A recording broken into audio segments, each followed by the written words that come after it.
Assalamualaikum dan salam sejahtera. So hari ini kita sambung sedikit saja lagi nota kita berkenaan dengan open channel. Cuma kali ini kita nak melihat perkara ataupun design yang lebih advance sedikit, iaitu sekiranya open channel kita mempunyai compound section. So compound section, so it is occur when channel slope change, channel shape change with flow depth. It is a typical idea in natural stream section during flooding. At normal condition, water flows in the main channel. During flood, water spill over the flood plain. We need to know the flow rate Q at various depth or vice versa, so that we could design channel or determine channel safety for various flood magnitudes. Okay, yang ini selalunya kita kata kita ke arah nak membesarkan sungai, tetapi kita kata jarang orang korek sungai sahaja. Kerana nak boleh mengorek kedalaman sungai itu satu kerja lain. Selalunya kita akan buat bertingkat-tingkat, di mana contohnya main channel ini akan menjadi apa? Akan menjadi aliran sungai sekiranya berlaku banjir dan sebagainya. Kita kata air mungkin akan melimpah di bahagian tepi sahaja. So walaupun perkara ini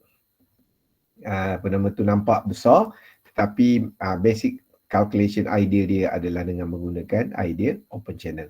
So jadi di dalam nota ini kita akan melihat bagaimana untuk mengira kadar alir dan sebagainya sekiranya calculation kita melibatkan compound section. So lagi satu perkara yang kita kata perlu dititik beratkan di dalam compound section ini ialah kemungkinan parameter ataupun keadaan tidak sama. Contohnya mungkin ketinggian di sebelah kiri dan ketinggian di sebelah kanan tidak sama. Mungkin juga parameter ataupun roughness. Mungkin di sini kita kata cement dan mungkin juga di sini kita katakan adalah natural grass. Jadi nilai adalah tidak sama. Okay, kita akan cuba lihat perkara itu di dalam pengiraan kali ini. Okey, yang mudah kita pergi kepada contoh yang kelima. Okay, kebanyakan equation semua sekali adalah sama. So jadi saya tak terangkan tak terangkan secara theoretical asas. Kita lebih kepada cara untuk menyelesaikan masalah. So jadi contohnya kita ada natural channel with leaves, so slope dia adalah 0.00015. So kita ada determine the normal discharge Q for depth 3 feet and 6 feet. So jadi kita tengok 3 feet ni air masih lagi berada di sini. Tetapi apabila ketinggian tu adalah 6 kaki, kita kata air akan berada di sini.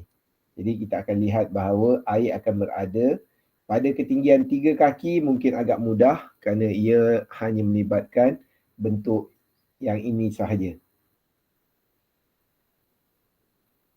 Tetapi pada ketinggian 6 kaki ia melibatkan pelbagai jenis bentuk. Okay, jadi kita cuba lihat penyelesaian masalah ini. Okay. So saya ringkaskan kerana ia menggunakan rumus yang sama. So kita cuba mengira cross sectional area A. So kemudian kita cuba mengira weighted parameter, kita dapatkan nilai radius, hydraulic radius dan kita kira di dalam rumus.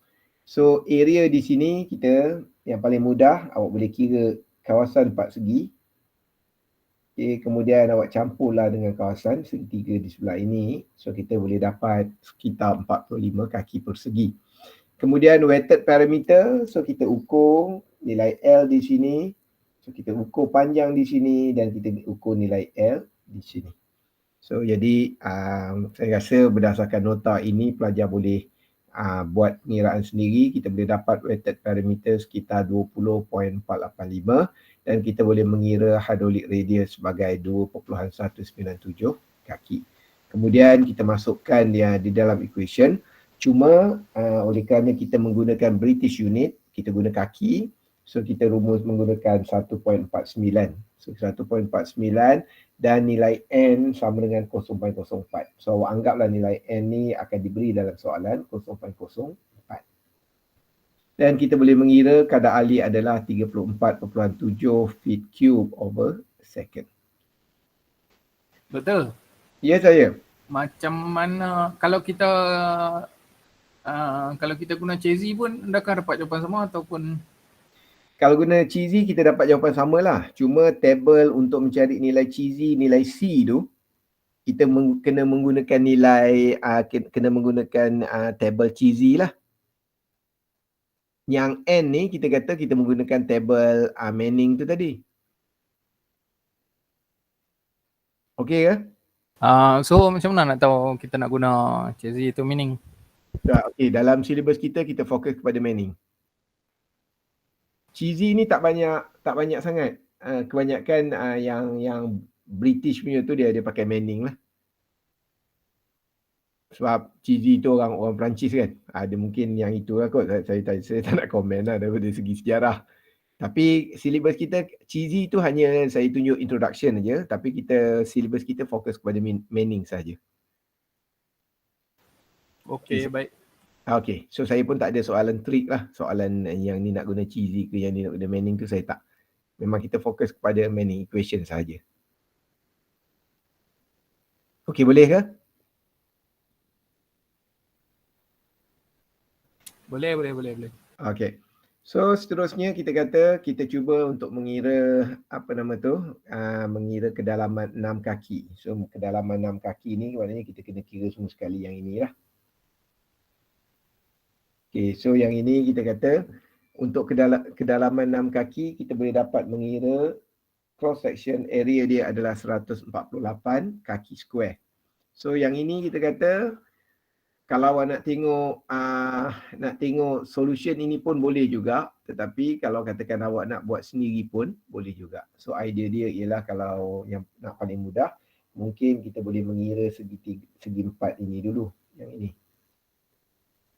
And then kita boleh mengira segi 4 yang ini.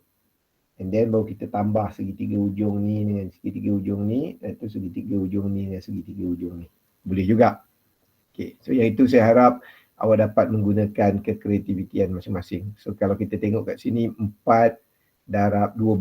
Kita ada 4 darab 12 yang ini kan. So ini dia adalah 4 yang ini. 12 panjang yang ini. So 4 adalah ketinggian ini. So and then kita kata atas ni ada lagi 2 kan. Ni 6. Ni 4. So balance ni ada 2. Tu yang dia ada 40 darab 2. Kerana 40 ni daripada sini sampailah sini. So jadi itu yang saya kata di peringkat awal, jangan terlalu stick pada equation. Kerana equation itu mungkin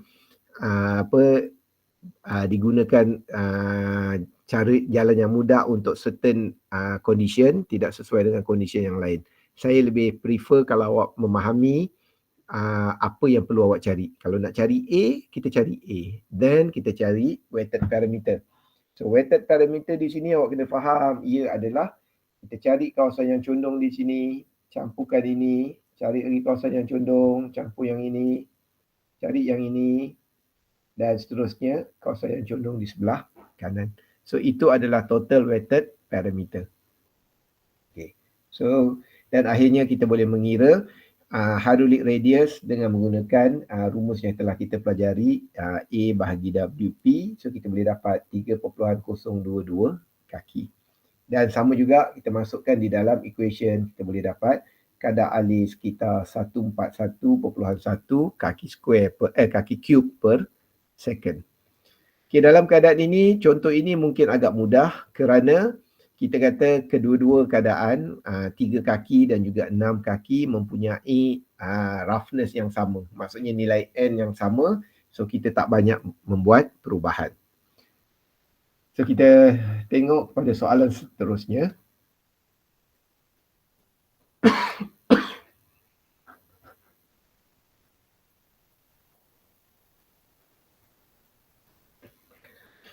Okay, so kita melihat compound section. This is more realistic situation where the channel roughness may be different for flood plain and the main channel. In this case, we need to determine velocity for each subsection and then sum up the discharge for the section. Okey, dalam keadaan ini kita kata kita masih lagi ada compound, maksudnya ada pelbagai bentuk, tetapi kita mempunyai masalah kerana channel roughness mungkin berbeza-beza. Jadi apa yang kita trik yang kita gunakan ialah kita mengira kadar alih berdasarkan jenis roughness. Maksudnya kita tengok idea dia mudah sahaja. Kalau roughness kasar, tentu had laju akan berkurang. Kadar alih air yang lalu di kawasan situ mungkin berkurang berbanding dengan compound yang lain yang mempunyai smooth surface. Air mesti prefer untuk lalu di kawasan yang smooth. Jadi kawasan yang smooth, air mungkin laju. Kawasan yang banyak lalang, kawasan yang kasar, mungkin air juga akan perlahan. Jadi apa yang kita buat, kita mengira velocity. Maksud velocity di sini sama ada kita mengira kadar alih atau mengira velocity. Kemudian kita akan jumlahkan discharge. Sum up the discharge di sini maksudnya kita akan mengira total kadar alih berdasarkan calculation yang kita buat one by one. Okey, kita pergi kepada example 6 di sini. Okay, kita katakan slope dia adalah 0.5% dan roughness untuk bank maksudnya untuk bahagian yang tepi adalah 0.06, tetapi roughness untuk main channel adalah 0.03. So soalan dia calculate discharge for depth of 8 feet. Jadi kita tengok contohnya adalah seperti ini. So jadi kita kata kita ada satu keadaan di sini. Kita ada dalam ukuran kaki kita ada 50. Okey, di sebelah sini 4, tapi di sebelah sini 3. So and then kita ada 80, kita naik balik 4. So and then kita ada 100 kaki kat sini, mungkin kita akan naik 5. Jadi kita kata total kat sini masih lagi 8. Okey. Tetapi masalahnya kita kata, okey, ketinggian di sini berbeza. Sini 3 dan sini 4. Dan daripada soalan dia kata N for bank ialah 0.06 dan N for main channel adalah 0.03. Maksudnya kawasan ini adalah main channel adalah 0.03. Tetapi kawasan ini 0.06 dan kawasan ini juga 0.06. So kawasan di sebelah kiri dengan sebelah kanan juga boleh berbeza. Mungkin sebelah kanan 0.10, sebelah kiri mungkin 0.11 katakan. Kerana kita kata mungkin dibina dengan menggunakan material yang berlainan. Okay, so dalam keadaan ini apa yang perlu kita buat ialah kita bahagikan section tersebut kepada beberapa section yang mudah kita kira. So contohnya dalam keadaan sekarang, oleh kerana bentuk dia mudah 4 segi sahaja, so kita boleh bahagikan kepada section 1, kita boleh bahagikan section 2 di tengah dan kita boleh bahagikan section 3 di sebelah kanan. So jadi apa yang perlu kita buat, basic idea dia, kita mengira 3 kadar alih. So kita mengira kadar alih untuk section 1, kita mengira kadar alih untuk section 2 dan kita mengira kadar alih untuk section 3. Then kita akan gabungkan ketiga-tiga jumlah kadar alih yang kita dapat untuk kita nyatakan sebagai total kadar alih yang melalui compound tersebut. So perkara ini perlu kerana apa? Kerana kita mempunyai nilai N yang berbeza. Jadi awak kena ingat, awak tak boleh nak kira sekaligus macam kat atas. Kerana apa? Kerana dia contoh yang sebelum ini, nilai N adalah sentiasa sama. Okay, so yang ini trik dia. Okey, sekarang kita belajar sikit-sikit. Okey, oleh kerana kita dah bahagikan kepada 3 bahagian, so kita dah tahu equation. Ini kita ada equation untuk Q. Okey, so jadi first kita perlu mengira untuk cross sectional area dan juga weighted parameter. So kita pergi kepada A1. So A1 kita boleh kira sebagai 8 darab 4. So daripada mana kita dapat 8 darab 4? So kita ada 8 di sini dan kita ada 4. So untuk section 2 kita ada 50 darab 8. So 50 darab 8 dari mana? So kita ada 50. So ketinggian ini adalah 8. Dan seterusnya section 3 kita pun dah boleh agak, kita akan ada 100 darab 5. So kita ada 100 darab 5. Okay. Untuk A di sini mungkin tidak jadi masalah kerana ia kita kata pelajar mungkin boleh guess, boleh teka pengiraan yang tepat. Okey, untuk P ni adalah weighted parameter. Okey, so ni saya tak ubah lagi. So P ni adalah weighted parameter. So dalam pengiraan weighted parameter, pelajar perlu stick kepada definition of weighted parameter. Okay, contohnya weighted parameter untuk 1 kita hanya mengira 80 darab 4. Kerana apa? Kerana dalam keadaan ini kita dapati kawasan yang dibasahi oleh air hanyalah kawasan 4 dan juga kawasan 80. Di sebelah sini kita tidak kira sebagai weighted parameter kerana air bertemu dengan air. Dia tidak wet parameter. Kita tak cakap air membasahkan kawan dia. Kita akan cakap air akan membasahi dinding atau sebagainya. So maksudnya pertemuan di antara air dengan air dan juga air dengan udara di atas kita tidak mengira sebagai weighted parameter. So jadi dalam weighted parameter ni hanyalah 4 campur 80. Okey, untuk yang bahagian ini kita hanya mencampurkan 4 campur 50 dan campur 3. Dan untuk bahagian yang di sebelah kanan kita hanya mengira 100 dan dicampurkan dengan 5. So jadi kalau kita tengok kita ada nilai ini, kita ada 80 campur 4, 4 campur 50 campur 3, kita ada 57 dan 100 dicampurkan dengan 5, kita ada 105. So ini adalah weighted parameter untuk setiap compartment, untuk setiap compound. Jadi daripada dua nilai ini kita boleh mengira hydraulic radius. So hydraulic radius ini kita boleh gunakan di dalam rumus kadar alir. So jika kita mengira rumus kadar alir, kita boleh dapat kadar alir di sini adalah 9010 kaki square over second. Okay. Yang ini saya minta pelajar buat sendiri di rumah. Ini adalah kita kata simplification, calculation simplification. Jadi saya harap pelajar tidak terlalu stick pada equation. Saya harap pelajar cuba mengira one by one. Maksudnya pelajar mengira apakah kadar alir yang disebabkan oleh kawasan ini sahaja dicampurkan dengan kadar alir yang disebabkan oleh kawasan ini dicampurkan dengan kadar alir yang disebabkan oleh kawasan ini. Okay, kita perlu ingat bahawa di sini nilai N dia adalah 0.03, di sini adalah 0.06 dan di sini pun 0.06. Okay. Okay, jadi kita kata saya harap pelajar dapat verify soalan ini, jangan follow ini sahaja. So ini cuma jadikan panduan sahaja dan cuba buat berasingan. Idea dia ialah kira kadar alir kawasan ini menggunakan rumus yang sama. Rumus dia adalah Q sama dengan AV ni. Kita ada A dekat sini kan. Okay.